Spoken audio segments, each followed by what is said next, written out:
korupcie, ktorá sa v tomto štáte deje. Prišli sme ukázať, čo je aj nám mladým to vadí a prišli sme bojovať za nás, za všetkých, lebo tu chceme žiť.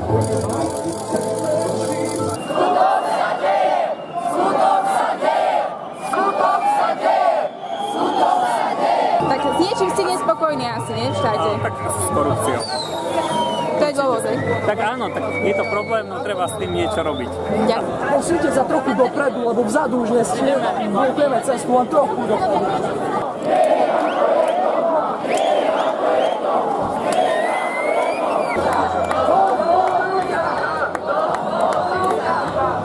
Kvôli tomu asi, čo sa všetko deje v štáte a všetko je také beztrestné, niektorá skupina ľudí si robí naozaj čo chce, ako keby im ten štát patril. To vítam.